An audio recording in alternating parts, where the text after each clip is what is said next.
সম্মানিত শ্রোতা বন্ধুরা, কাছে এবং দূরে, দেশে এবং প্রবাসে যে যেখান থেকে ভিডিওটি দেখছেন সবাইকে ধন্যবাদ জানাচ্ছি। তো বন্ধুরা, আজকে আমি যে বিষয়টি বলবো সেটা হচ্ছে কুমলি শাক।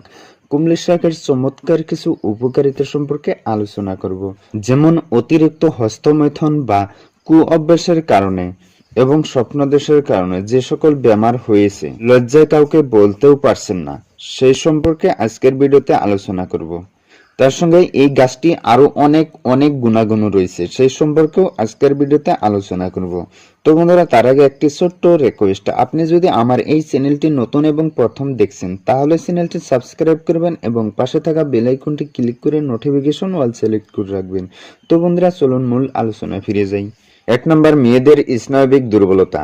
অনেকে দীর্ঘদিন রোগ ভোগের পর অথবা সন্তান প্রসব হলে মেয়েদের শরীর সাধারণভাবে দুর্বল হয়ে পড়ে। আবার অনেক সময় স্নায়বিক দুর্বলতাও দেখা দেয়। কমলি শাকের কাণ্ড ও পাতা বেটে তার 20 মিলিলিটার রস, 1 কাপ ঠান্ডা দুধ ও 1 চামচ মিশরি গুঁড়ো মিশিয়ে রোজ সকালে একবার করে খেলে স্নায়বিক ও সাধারণ দুর্বলতা দুইটাই সফল পাওয়া যায়, তবে 2 সপ্তাহ নিয়মিত খেতে হবে। 2 নম্বর, স্তনের ঠুনকো রোগ। কমলি শাকের কাণ্ড ও পাতা ভালোভাবে বেটে সামান্য গরম করে স্তনে লাগাতে হয়। ঠুনকো পেকে গেলে কমলি পাতার রস দিয়ে ধুয়ে দিতে হবে। 3 থেকে 4 দিনের মধ্যে স্তনের ফুলও কমবে এবং শক্ত ভাবটাও নরম হয়ে স্বাভাবিক অবস্থায় ফিরে আসবে। তাছাড়াও বসে যাওয়া দুধ তরল হয়ে বেরিয়ে যাবে। 3 নম্বর, ফোড়ার মুখ না হলে। ফোড়া পেকে গেছে, ভিতরে পুঁজ জমে রয়েছে, কিন্তু মুখ না হওয়াতে পুঁজ বেরোতে পারছে না, ফুলে অসহ্য যন্ত্রণা হচ্ছে। এক্ষেত্রে পুঁজ বসতে শুরু করলে কষ্ট দ্বিগুণ বেড়ে যায়। কুমড়ো শাকের ডগা ও শেকড় বেটে ফোড়ার উপর পুর করে লাগিয়ে দিলে মুখ হয়ে পুঁজ রক্ত বেরিয়ে যাবে। 4 নম্বর, বসন্ত রোগ প্রতিরোধে। পরিবারের কেউ এই রোগে আক্রান্ত হলে বাকি সকলে আক্রান্ত হওয়ার ভয় থাকে।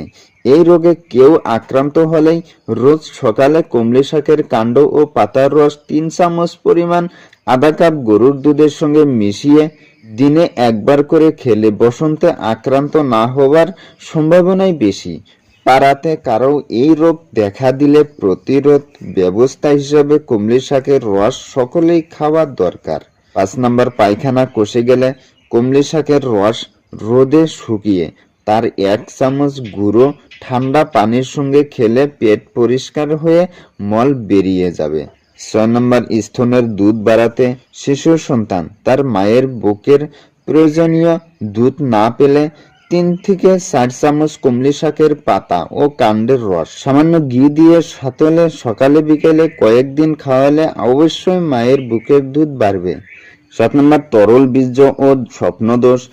3 চামচ কমলি শাকের রস এবং 1.5 গ্রাম অশ্বগন্ধার মূলের গুঁড়ো 1 কাপ গরুর দুধের সঙ্গে মিশিয়ে রাতে ঘুমানোর আগে একবার করে খেলে বীর্য গাঢ় হবে এবং স্বপ্নদোষও থাকবে না। তো বন্ধুরা, এই ছিল আজকের আলোচনা। ভিডিওটি ভালো লাগলে অবশ্যই সাবস্ক্রাইব করবেন এবং পাশে থাকা বেল আইকনটি ক্লিক করে নোটিফিকেশন অল সিলেক্ট করে রাখবেন।